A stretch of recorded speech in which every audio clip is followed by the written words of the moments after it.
Good evening, Jason with Phase Shift Games. Scott Smith, designer of Dungeon Drop Drive. Welcome back, Scott. So this is our fourth or fifth time coming together. I think we're seeing more and more people on each one of these as we, this kind of drip campaign continues. We've been starting to get more and more out there, and it's awesome seeing so much more of the art come together and being able to demonstrate more of it. At this point, we're getting final prototypes, and we're gearing up to get those out to previewers and some other folks. So yeah, we're in this really sweet spot, this exciting time here with Drop Drive. It is. You can feel the end stages of our pre-work starting to come together. How long is all this pre-work, by the way? When did this one start? Well, over a year, probably, I think. Yeah. I mean, it's a journey, as you know. I mean, we work on a number of projects, so there are times where this takes a back seat and you come back to it, which is actually a really good thing. We're just talking about that actually with Dungeon Drop.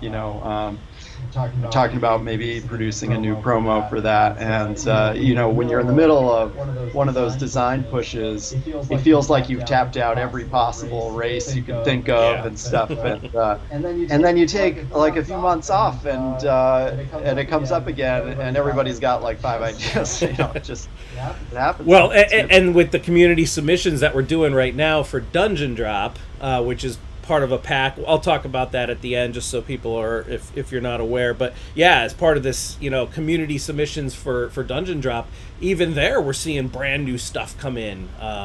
Great new ideas, fresh ideas. Some that actually blew me away. One of the ideas I think was it was for the Merchant Captain class, and they were saying, what if you start the game, like if you have that class, it says the game starts in this state where I forget what it was exactly, but like the treasure chests start on its card, and then you can do something by using its ability and drop them in the dungeon, do something with it, like just totally out of the box thinking. Really outside the box, yeah. Really, that's awesome. Really cool. But that's Dungeon Drop. We're here today to talk about Drop Drive. Future. So tonight's topic, we've covered a lot of topics before on previous live streams. All the links are out there on YouTube if anyone wants to see previous videos. But tonight's topic is quite possibly the last, but also the most meaty part of the game, and that's the Explore deck. And the Explore deck has 3 different types of cards, which we're going to really dig into tonight. So to kick this off, first I'm going to fade out a couple things here and pull up this mock-up here, or this prototype image. So keep in mind, folks, you are still seeing some prototype artwork. That green planet background is actually a sketch for what that planet will look like, but it'll be fully rendered, which it's not here. So please do, once again, take some of what you're seeing with a grain of salt. But that's an example of one of our 5 planets in the game, and this is the planet tile that sits off to the side. And the reason we want to start with this tonight is because we're talking about the Explore deck, but how you get into the Explore mode is, kind of wanted to set the stage there first. So, Scott, can you walk us through what happens with one of these planets. Now we get to that explore part. Yeah, so the explore phase is triggered as part of landing on a planet. So essentially, when you're out in space, that's your exploring, the stuff that you're coming across out there. But when you come down to a planet, we really wanted to make it feel like, there was stuff to explore there as well. And it really taps into this explore deck we're talking about. In some ways, it's kind of like half the game. Certainly has been from kind of the design standpoint.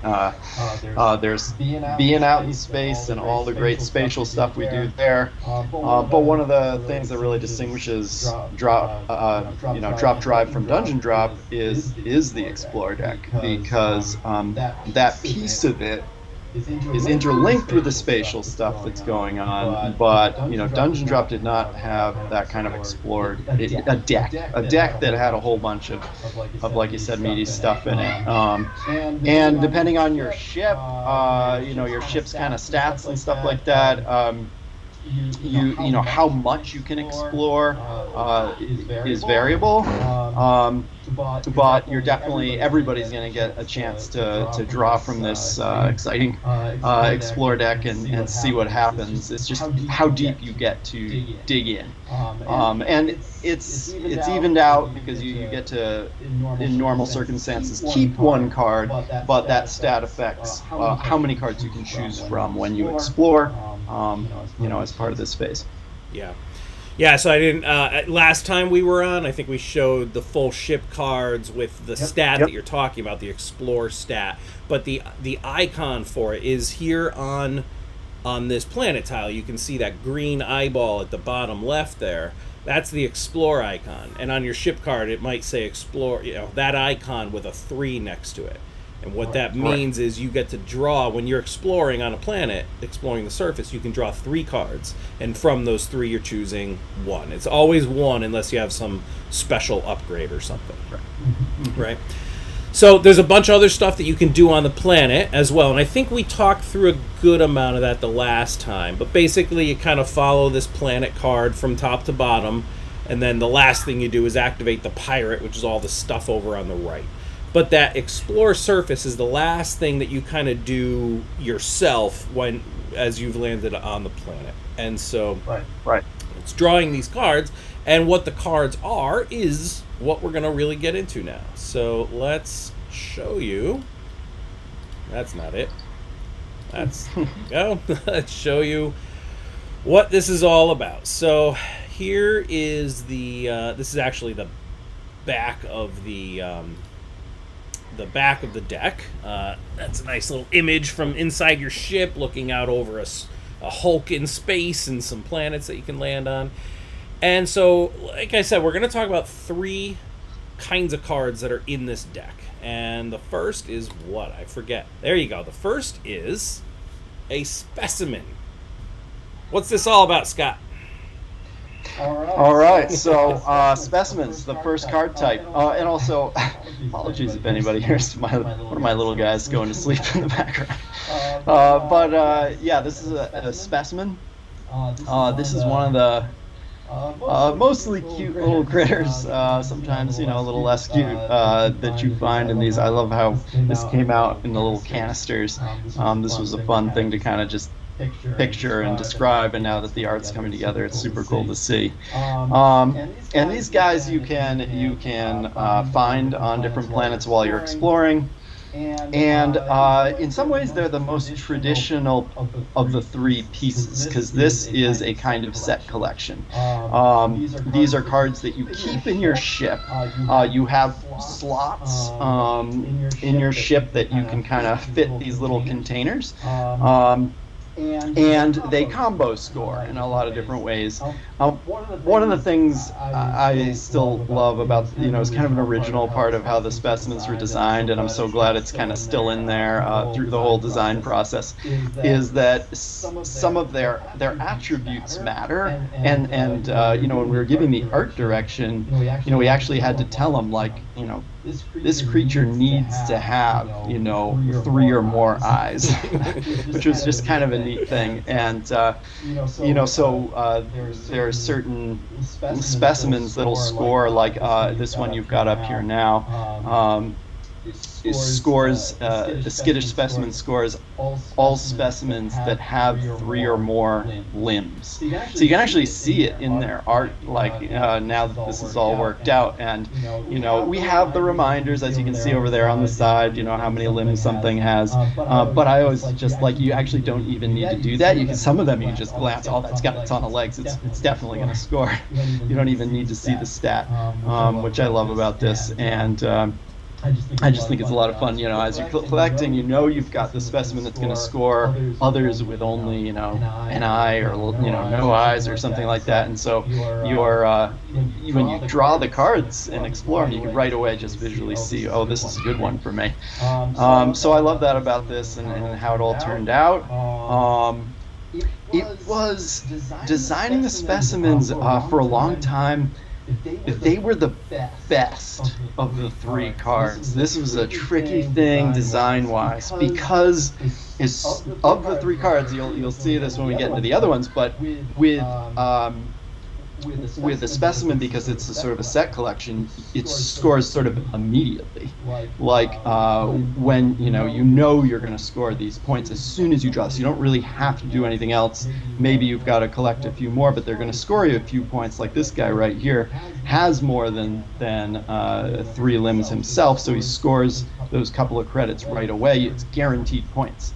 And so this was tricky to balance with everything else that was a little bit more dependent on the game state. So, but we have figured it out. I think we've got a great solution, and it was these little slots. Essentially, you can max out, right? You once you get about 4 of these, you've maxed out all the slots that you've got spaces for. And so if you go that direction, you got to think about it now. And some of the ship upgrades will give you an extra container slot if you want to kind of go this route and open up more scoring possibilities this way. But it takes a little more work than it did in the first draft. So I'm going to show a couple other versions of specimens, so let me pull up another one here. This is from a different planet, so you can already tell that vastly different kind of background artwork and everything. But why don't you break down, like, what are the different things going on? What are the different stats that each of these have here? Yeah, so more specifically, like in this guy, so if you see the little, those little stats off to the right, which are kind of reminders of some of this visual stuff, you have number of eyes. Number of eyes matters. So this one, it's just, you can see it in the art like it's 2 eyes, but it's there as a little reminder. It's got 2 eyes. This one has 5 limbs.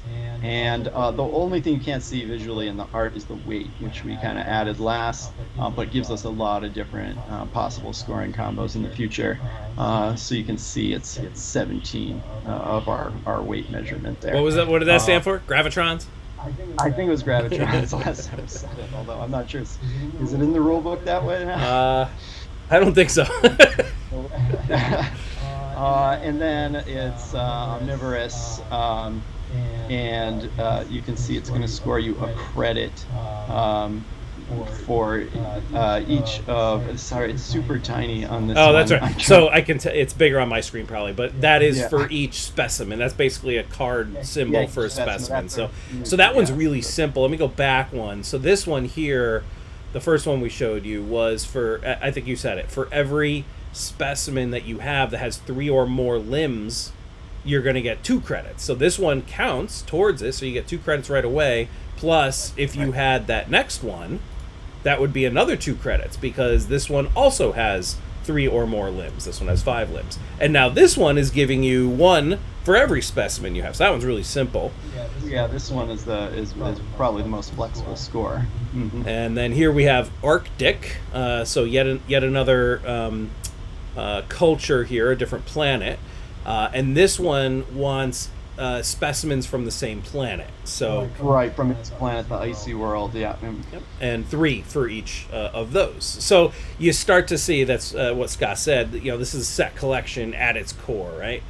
And I think, Scott, if I remember back to UK Games Expo last year when we did a playthrough, this was long before a lot of the balancing that we did.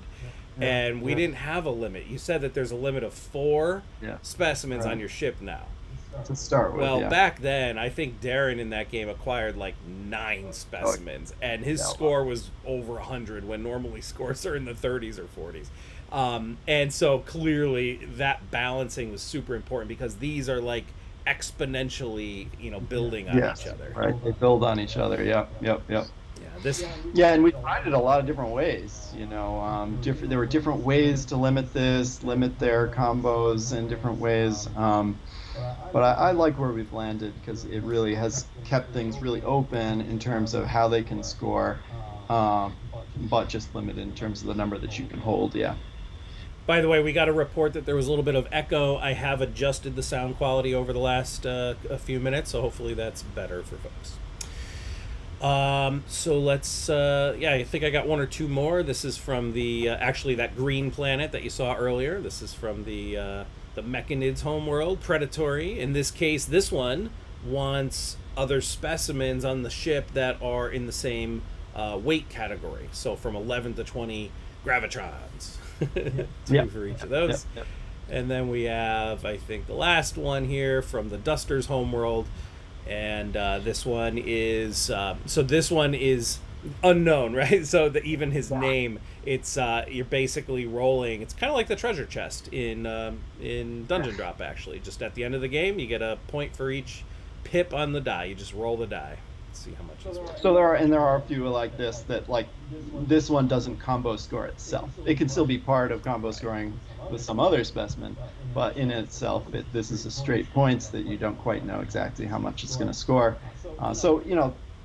It's an open system. There's a lot of things we can do with it, but at its core, this is just something that you find out there on a planet, and decide to kind of store it in one of these little container spots in your ship. It's going to score you some kind of points over the course of the game. Yeah. Really cool.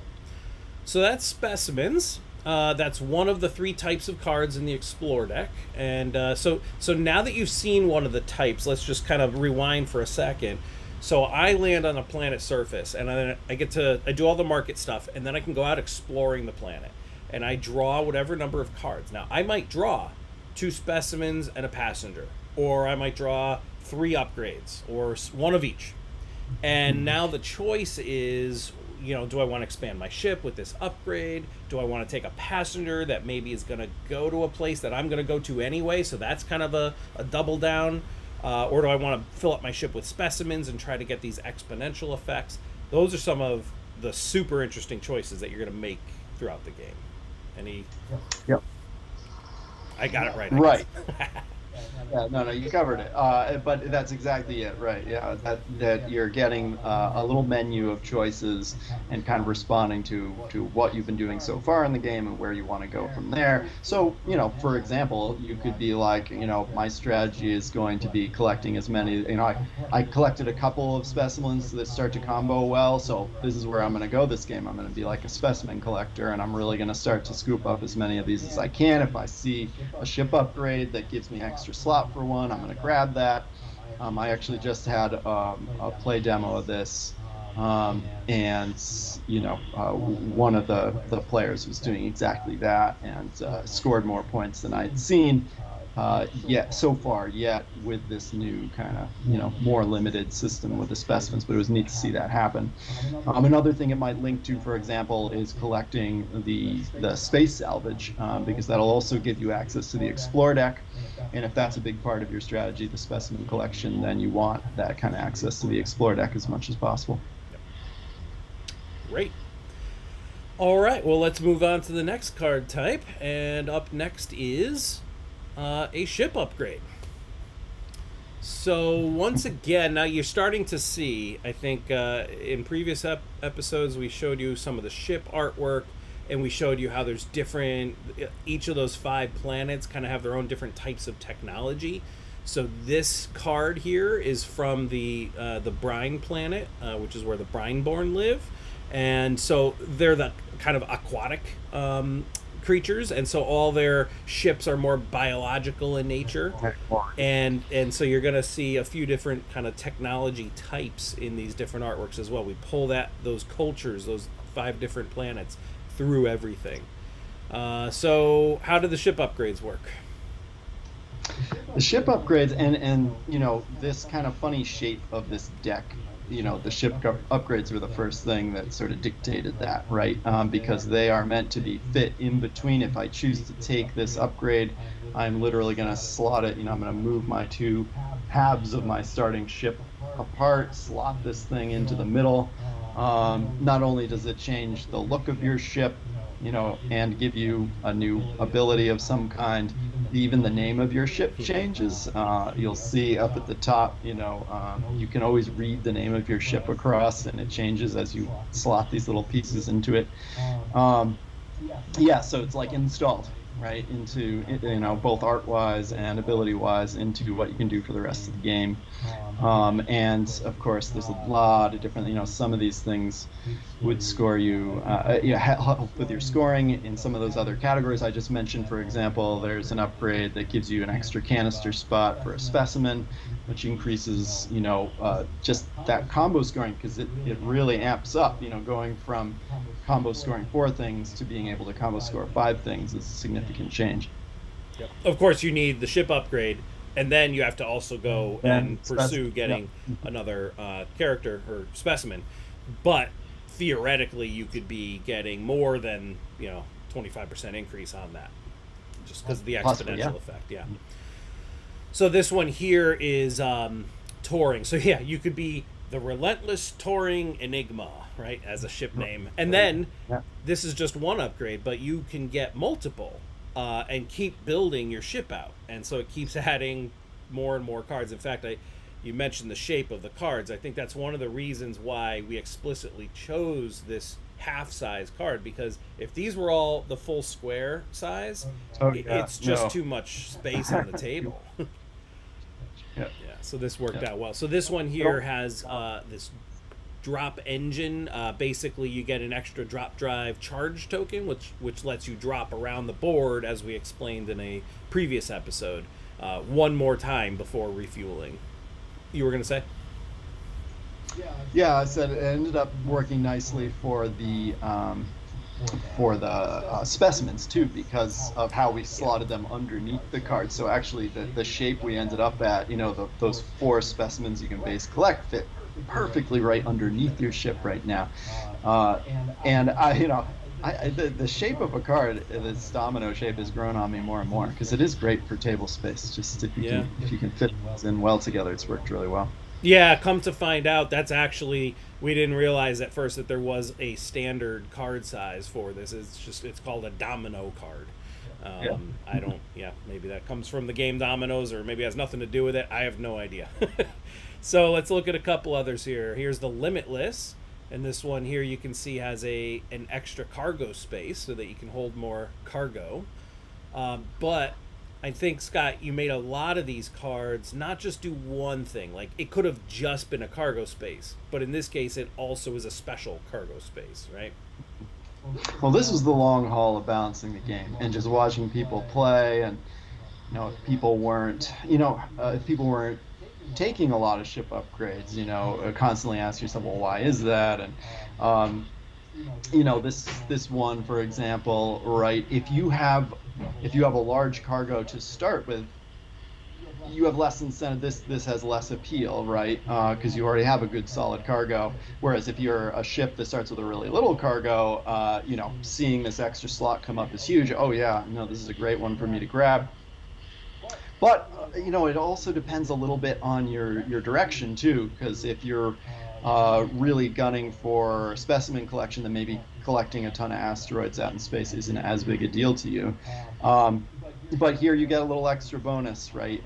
So this isn't just an extra spot. It also is going to give you a little bonus if you store one of the pieces of salvage you find out in space in it. If you're delivering from this, it's like you've kind of unpacked it a little bit. You get a little bonus in that delivery. So yeah, it's that constant balance of trying to find what's the right level of incentive for each card. Awesome. We have the angry, straight up pirate blasting goodness, right? Yeah. Oh, but once again, you gave it 2 abilities, right? So here you increase your battle rating by 1, which is a plus to your die roll. But then also, if you defeat a pirate, you get a couple immediate credits, in addition to whatever the pirate bounty was. Right, and that makes it a little more tempting to some ships. Just right from the start of the game, they're going to have some bonuses to their battling to start with. So if it's just that extra bonus, you might be like, I'm beating pirates already, you know. But here now, hey, you're already beating pirates, and now we're giving you a little boost to defeating it. So it becomes only more lucrative, right, to pursue that path. Awesome. And then we have the constant. Actually, this one is the same ability. Yep. So a couple cards, there's duplicates because we wanted, in this case, the drop engine. We want the drop drive to. It's the name of the game, guys. Drop drive. We wanted the drop drive to be used a lot. So there's a couple of those expansion modules in the game. So this is. Although one cool note is that even when we have a duplicate card, it's got unique artwork. Yeah. So yeah, it's good stuff. All right, I think that is it, and that's going to take us to the third card. Nope, we got one more example here. The Elite from our Yeshins race. I said it your way, Yeshins. They have the ice planet, and their ships have a lot of these crystalline formations covered in frost. This one here, luxury cabins. So this combos now with the passengers. Oh, perfect segue. I didn't even plan that, guys. But if you're gonna have passengers on your ship that you deliver to different planets, this one gives you +3 credits every time you deliver a passenger. All right. And so then this goes along with a kind of a different path we're providing in the game is to giving a little more attention to your passenger delivery, and yeah, we're about to get there. Alrighty, so here is our first passenger example. There's only 2 because this is kind of the last bit of artwork that we're still getting in. We have 2 cultures of passengers completed at this point. This one here is the Mechanids, and then the other one that you've seen us use a lot is the Dusters. That's that reptilian guy. Yeah, so here's a passenger card, and take us through it, Scott. What's going on here? So I've always loved the way the passengers work, but they were tricky to balance with the rest of it. The passengers want to be delivered to particular planets, and that's what you can see in the upper right. I mean, overall, you can see this card is designed to look kind of like a ticket. So that it's got that design to it to begin with, but this guy wants to go, so you can see kind of the green or the pink planet there, those little icons, the Mechanid world, or one of the Duster planets, and essentially they're going to score you points upon delivery. So unlike the specimens that you just click into your ship and they're going to combo score you, the passengers direct you somewhere, in our little universe. So, if you scoop one of these guys up and it wants to be delivered to that, green Mechanid planet, but it's on the other side of our tabletop, right? Our system. Now you got to factor that into your path routing, what path you're going to take, and on how that might factor into what asteroids you're trying to grab up, and what does the green planet even want to buy over there. So it was a tricky one in the beginning because we would notice, especially with new players, but even sometimes with the players that have been playing before, this would sometimes get dodged because you didn't want to have to deal with that extra planning. Even though I loved it from a design standpoint, that's exactly what I wanted people thinking about, is where to go, how to get there. And the passengers in some ways are the piece that, the one of the 3 that does that the most, like direct you, give you some kind of plan where you're going to go. And kind of the last shoe to drop with this was the second delivery planet icon. So for the longest time, they only wanted to go to 1 color planet, and that just was a little too much. But now this flexibility of being able to have 2 delivery locations of our 5 start locations really seems to provide the right incentive there, because they do have big rewards. So some of the biggest immediate rewards if you can kind of plan it right. And also the other thing that happened once we have 2 possible delivery spots is you can get more combo passenger deliveries. There's a much higher percentage chance that 2 of your passengers can be dropped off at the same planet. So that was the right balance got struck there, and it's working beautifully now. Yeah, I feel like that adding that second planet, that was so the way it works. This passenger here is from the Mechanids. It's a Mechanid character, and so he's from the Mechanids' homeworld, which is the green planet. And there are a few of each of the planet's passengers in the deck, and each Mechanid will always want to go either to its own homeworld, the green planet, or to one of the other planets. And so that just kind of works out really nice from a balance perspective, and it makes some thematic sense. So adding that second world, this was like one of the most recent changes that we've been both play testing since, and it just opened up this whole system to feeling like a rich overlay that just integrates with everything much more. And it's amazing how a small change like that, it seems small, but it really works out. And until you play it, you don't really realize like that idea that you were going to get more of these combo score things. Like until you really started to play test that, you didn't see how big a change that would be, but it ended up being a huge one.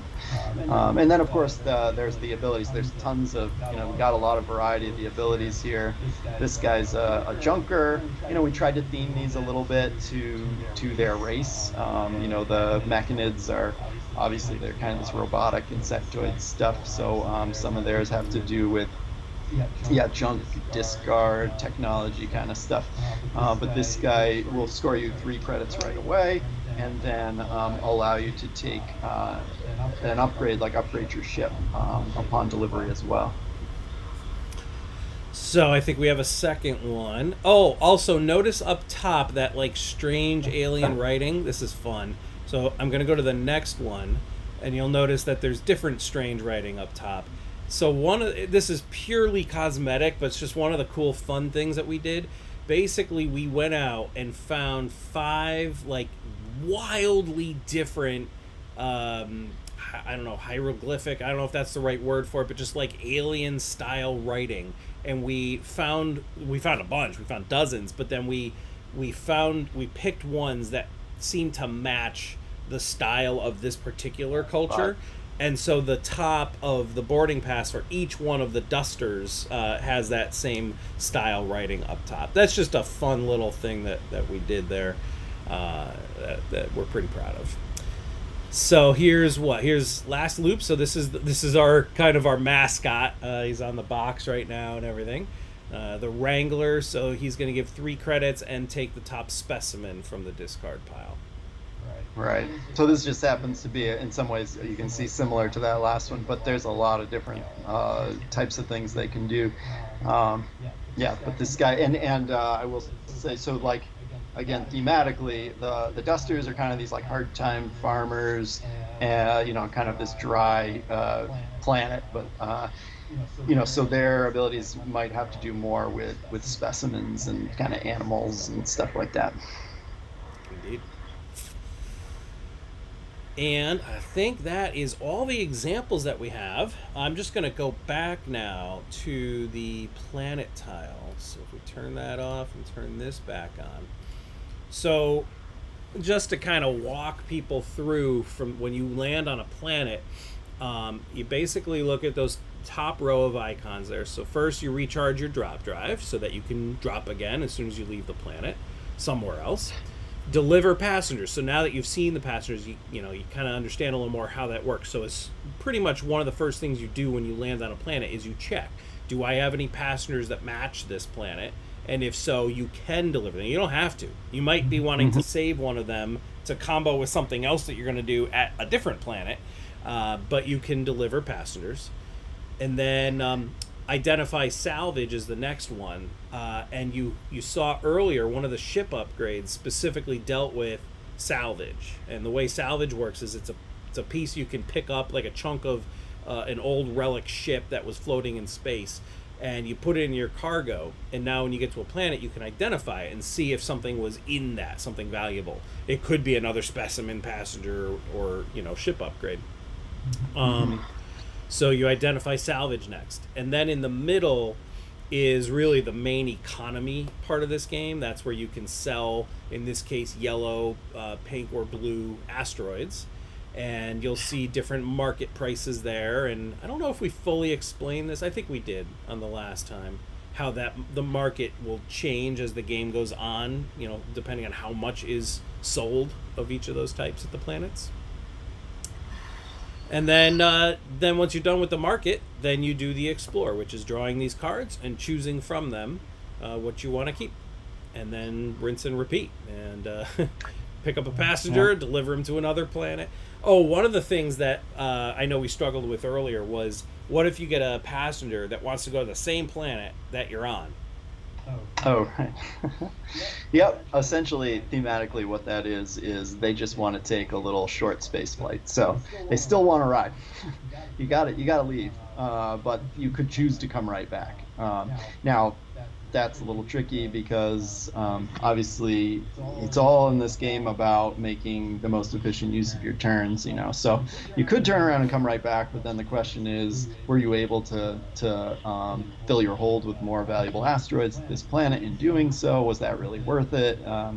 So obviously those questions are constantly swirling around, but yeah, we wanted the actual planet card here to be essentially a player aid, and just kind of walk you through, because it is, when you're out in space, it's really physical and tactile, moving your ship around and just scooping stuff up with your hands. But when you land, that's when this whole, the Explorer deck and the market really kicks in. So we want this to be, real easy visual step by step. And a lot of these things can take little to no time at all. If you have no passengers, it's nothing to deliver, right? Or you had all asteroids in your hold, no salvage. You're just checking through the possible things you can do here. And still obvious prototype stuff. You can see Jason's little prototype spaceship from the stuff that we'll be sending out soon. So I just realized I didn't queue it up, but I can pull it up really quick, and I'll share my screen. I think it would be good to just plant a little bit of a seed of the concept of the anomalies and what we want to do with those. And I'm going to pull this up really quick. I just have to change my screen over. Go. I'm going to switch to a screen share, and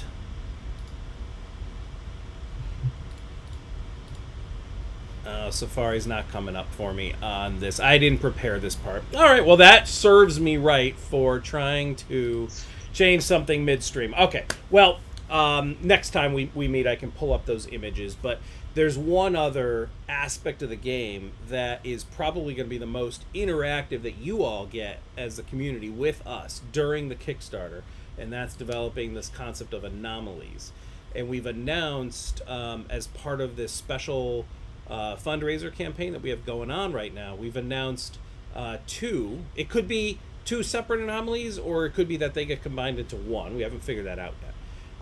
But that's part of this fundraiser campaign. So I wanted to just take a couple quick seconds to explain this if you haven't seen our recent Kickstarter updates. Basically, because of all the shipping problems that are happening in the world right now, we put out a fundraiser expansion pack, and it includes some content for Dungeon Drop, and it includes content for Drop Drive. And this is just to help fill a financial gap that was created because of the shipping crisis. What's going to happen is it will be fulfilled as part of this campaign. When we get the Drop Drive Kickstarter in September, late September, that expansion pack will basically be part of the Drop Drive campaign and fulfillment later on. But what we did was we put pre-pledge out there now so people can essentially pre-order it. Because that helps us with some of our funding issues at the moment. So in any case, inside that pack is going to be a very cool anomaly or two anomalies for Drop Drive. next time we meet, we can actually show you and maybe give you a glimpse into some of what we're thinking for that. But if you're interested in that, please check the Kickstarter update that we put out over the last couple days. There's been like 2 or 3. We're on like the 3rd day of this special campaign, and if you want to participate in that, there's links to that right in the update to how you can participate. Scott, what were you saying? Yeah, no, anomalies are definitely probably worth chatting about at some point, just in and of themselves. They are the last kind of piece of the puzzle. We've been excited about it for a long time because sort of the space. I think we're both thinking we can break the rules in the most ways. Yeah. Add a lot of just kind of crazy randomness, replayability. Not randomness, but you know what I mean. Like there's just a lot of different places to go with it. Also the possibility of tapping into more of all our favorite sci-fi tropes and can't wait. This will be the piece. Like I said, we've just left this wide open for me, for you, and also the community. It's going to be exciting to get into. Absolutely. Very good. Well, any last thoughts on the Explore deck, how we explore in the game, anything else we want to offer up to folks? No, I mean, obviously, if anybody has questions, ideas, anything, that you want to shoot our way, please do. We are more than excited about the collaborative nature of these projects, and even as we go into the Kickstarter campaign, we're always playing and tweaking, and so excited about any questions and ideas people have about all this. But it's exciting to start unveiling this other major piece of the game for sure. You bet. Sweet. All right. Well, thank you everyone for watching along. I think we'll wrap it here. It's perfect time, about 45 minutes. So hope you enjoyed what you saw, and we will look forward to showing you even more over the weeks to come. And we are at this point pretty darn close to locking in end of September as our launch time frame for this. So it's gonna come fast. We're gonna be at Gen Con in September, and I will have this prototype with me. It'll have all the latest and greatest, so we can show off what it looks like. I don't know if we'll be playing full games there or not, but we'll at least have it to show off, and that'll be just before the campaign launches. And then the campaign launches in September. We'll be at Essen, Germany, at that big convention while the campaign is going on. That'll be during that kind of middle quiet period, which will be great because Scott, hopefully you'll be out there at Essen with me. And we also have Greg, the designer of Tavern Tales. And there we will most certainly, we have a nice big booth at Essen. So hopefully we'll have a table dedicated to this and really show it off there. Good stuff. Exciting. Yep. All right. Well, then I think we'll wrap it for tonight. Again, Jason and Scott with Phase Shift Games. Thank you so much for checking out Drop Drive. Take care, everyone. Bye-bye.